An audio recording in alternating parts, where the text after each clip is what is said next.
Hello student, welcome to our YouTube channel commerce रोशनसी।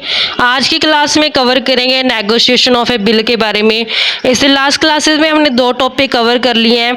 First topic के अंदर हमने cover किया था कि अगर मैच्योरिटी की डेट तक ड्रॉवर बिल को अपने पास रिटेन करता है, और सेकंड केस हमने समझा था कि जब बिल डिस्काउंट करवा ले जाता है बैंक से ड्रॉवर द्वारा मैच्योरिटी डेट से पहले ही।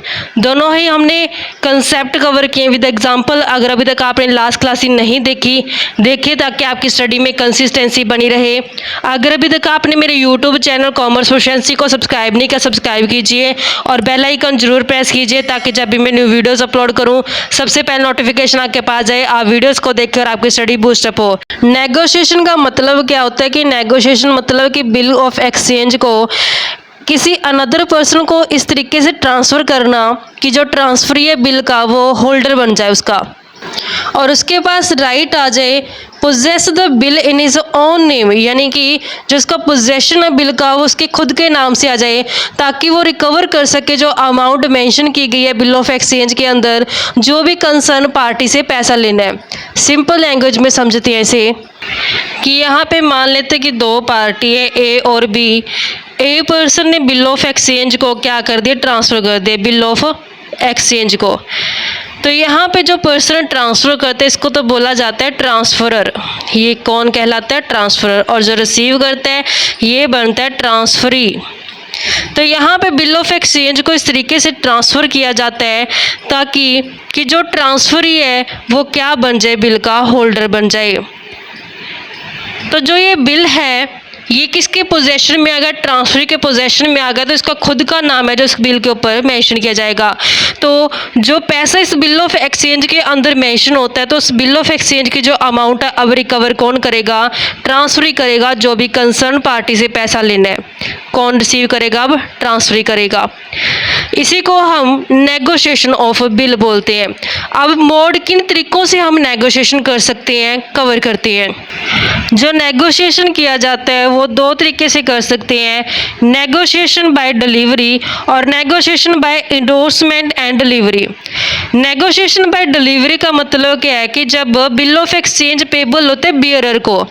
बियरर का मतलब क्या होता है, बियरर एक ऐसा पर्सन होता है जिसके पास फिजिकली पोजेशन होता है नेगोशिएबल इंस्ट्रूमेंट का, यानी कि जिस पर्सन के पास नेगोशिएबल इंस्ट्रूमेंट है, जो पोजेस करता है फिजिकली उसके पास उसका पोजेशन है जो नेगोशिएबल इंस्ट्रूमेंट है, उसी को बोला जाएगा बियरर।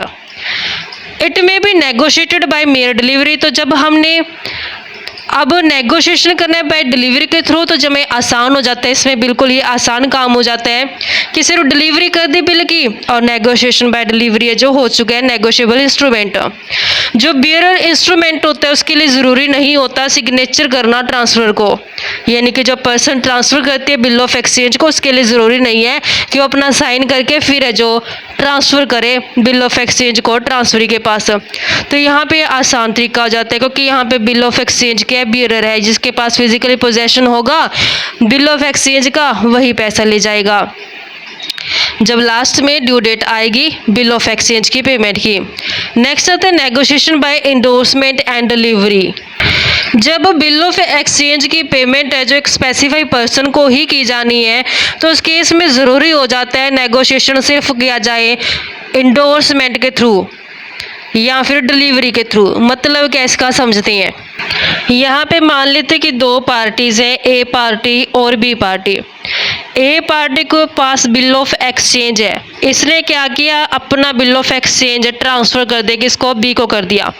तो इसको बोलते हैं इंडोर्समेंट करना।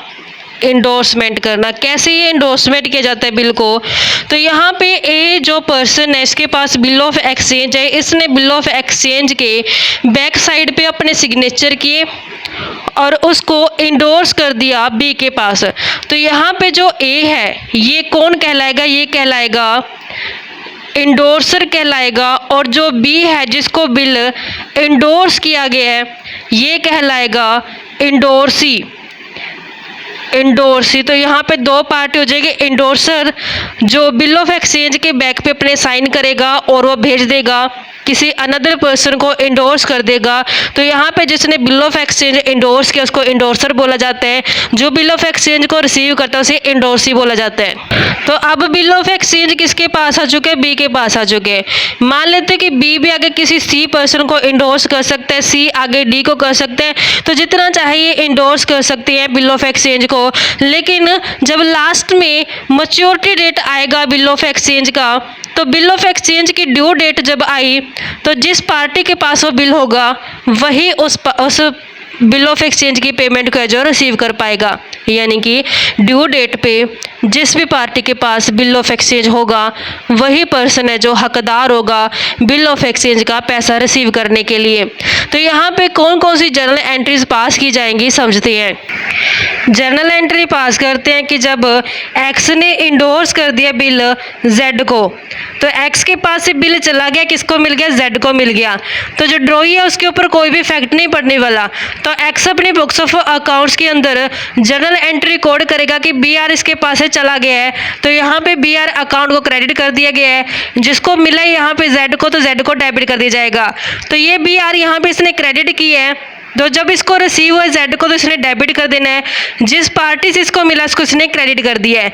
तो ये अपने बुक्स ऑफ अकाउंट्स के अंदर जर्नल एंट्री पास करेगा Z to B R account के नाम से, ये B R account to X के नाम से। जब वाई पे करेगा अमाउंट, जब बिल की ड्यू डेट आएगी, तब उस केस में इसको तो पैसा रिसीव नहीं होने वाला क्योंकि इसके पास से बी आर चला गया है। तो पैसा किसको मिलेगा? इसको, क्योंकि इसके पास है बी आर का पोजेशन है। जब ड्रॉई पेमेंट करेगा ड्यू डेट को, तो इसके बीपी की पेमेंट करेगा, तो इसके लिए जर्नल एंट्री पास की जाएगी BP account debit to bank account के नाम से। तो इसके लिए वो बी आर है, इसने पेमेंट की, इसके लिए बीपी है, इसके लिए वो बी आर है क्योंकि इसने रिसीव करना है पैसा। तो बैंक अकाउंट डेबिट हो जाएगा और बी आर के रिगार्डिंग इसको पैसा मिला तो टू बी आर अकाउंट को क्रेडिट कर देगा। इस कंसेप्ट को एग्जांपल की हेल्प से क्लैरिफाई करते हैं कि वाई और 26,000 टू एक्स, यानी कि एक्स ने वाई से 26,000 रुपये लेने हैं। ऑन 5 मार्च 2019 को he accepted A bill for 25,000 for 1 month drawn by X in full settlement of his debt. X allow 1,000 as discount. Total 26,000 लेने थे X ने, तो 25,000 रुपये का तो बिल लिख दिया और 1,000 का क्या कर दिया? डिस्काउंट दे दिया X ने Y को। X endorsed the bill to his creditor Z immediately. X ने जो BR मिला उसको उसने Z को ट्रांसफ़र कर दिया, यानी कि इंडोर्समेंट कर दिया गया है। The bill was duly met on the due date, तो जैसे बिल की ड्यू डेट आई तो हमने जर्नल एंट्रीज पास करनी है तीनों पार्टीज़ के अकाउंट्स के अंदर, एक्स भी, वाई भी और जेड की बुक्स ऑफ अकाउंट्स के अंदर जर्नल एंट्री रिकॉर्ड करते हैं। जर्नल एंट्री का जो परफॉर्मर है तो उसमें सबसे पहला कॉलम आता है डेट का, फिर पार्टिकुलर्स आते हैं, पार्टिकुलर्स के बाद लेजर फोलियो और डेबिट बैलेंस और क्रेडिट बैलेंस। तो हमने जर्नल एंट्री पास करनी है एक्स की बुक्स में। तो एक्स से जो ये वो पर्सन है जिसने पैसा रिसीव करना है, तो जो बिल लिखा गया है वो 5 मार्च 2019 को लिखा गया है।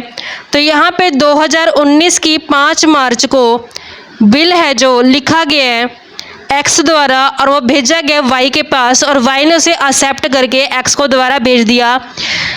और यहाँ पे जो एक्स है उसने कैसे यहाँ पे सेटलमेंट की है कि टोटल 26,000 इसने लेने थे, उसमें से 25,000 है जो इसको बी आर मिल गया है, बाकी 1,000 रुपये का इसने डिस्काउंट दे दिया। अब यहाँ पे जर्नल एंट्री कैसे पास करेगा कि बी आर असेट्स होती है, असेट्स का बैलेंस डेबिट होता है, इस कारण से बी आर अकाउंट को ये डेबिट करेगा। जब डिस्काउंट दिया गया है एक्स के द्वारा तो इसके लिए वो डिस्काउंट अलाउड है। डिस्काउंट अलाउड नॉमिनल अकाउंट के अंदर कवर किए जाते हैं। नॉमिनल अकाउंट का रूल कहता है जितने भी एक्सपेंसेस लॉसेस होते हैं वो डेबिट किए जाते हैं, इस कारण से डिस्काउंट अलाउड को डेबिट करेंगे। तो जो ये बी आर है ये किसको किससे रिसीव है? वाई से। वाई से इसने कितने टोटल रुपए लेने? 26,000 रुपये। बी आर कितने का मिल गया? 25,000 का, और 1,000 का क्या कर दिया इसने? डिस्काउंट अलाउ कर दिया। तो जब वाई अपनी बुक्स ऑफ अकाउंट्स के अंदर इसकी जर्नल एंट्री पास करेगा तो वाई के लिए क्या है? बिल्स पेबल है क्योंकि इसने पेमेंट करनी है। तो 2019 की 5 मार्च को इसने बीपी है जो एक्सेप्ट की है, बीपी लायबिलिटी होती है, लायबिलिटी का बैलेंस क्रेडिट होता है, इस कारण से ये बीपी को क्रेडिट दिखाएगा टू बीपी अकाउंट के नाम से। इसको तो डिस्काउंट रिसीव हुआ है, डिस्काउंट रिसीव नॉमिनल अकाउंट के अंदर कवर किया जाता है। नॉमिनल अकाउंट का रूल कहता है जितनी भी गेंस होते हैं, इनकम होते हैं, इसको क्रेडिट किया जाता है। इस कारण से ये डिस्काउंट रिसीव को क्रेडिट करेगा, डिस्काउंट रिसीव्ड अकाउंट क्रेडिट हो जाएगा। तो इसने बिप है एक्स के रिगार्डिंग और ये एक्सेप्ट किया है। जो बिल एक्सेप्ट किया गया है एक्स के रिगार्डिंग वो 26,000 का है, लेकिन इसमें जो बीपी है वो 25,000 के और डिस्काउंट कितना रिसीव हो चुके हैं 1,000 रुपये का। अब स्टेटमेंट में गिवन है कि जो एक्स है उसने इमीडिएटली का मतलब क्या है कि जैसे इसको बीआर ये रिसीव हुआ था 5 मार्च 2019 को, इसने बीआर इंडोर्स कर दिया जेड को। तो यहाँ पे ये अपने जर्नल एंट्री रिकॉर्ड करेगा 2019 की 5 मार्च को, इसके पास ये बीआर चला जाएगा। तो यहाँ पे बीआर डेबिट है, तो जब ये बीआर को इंडोर्स करेगा तो इसको क्रेडिट कर देगा। इसने बीआर जेड को दिया तो अब जेड क्या होगा, इसका रिसीवर हो गया, इस कारण से जेड को डेबिट कर देंगे। तो बीआर कितने का है 25,000 का, तो यहाँ पे 25,000 जनरल एंट्री रिकॉर्ड की जाएगी। अब ये जेड को रिसीव हो तो जेड अपने बुक्स ऑफ अकाउंट्स के अंदर इसे दिखाएगा।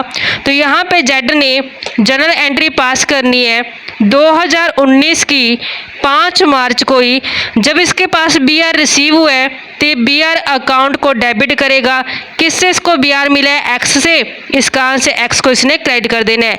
जो बीआर इसको रिसीव है वो टोटल 25,000 का हुआ है, 25,000 का हुआ है। तो अब बिल की जब ड्यू डेट आई है तो उस टाइम पे जो पेमेंट कर दी जाएगी वाई द्वारा। जो बिल है उसका टाइम पीरियड लिखा गया है बिल के अंदर, 1 मंथ का बिल है। जो बिल की ड्यू डेट आनी है वो 1 मंथ के लिए दिया गया, तो 1 मंथ की जो ड्यू डेट बनेगी 5 मार्च को ही लिखा गया है।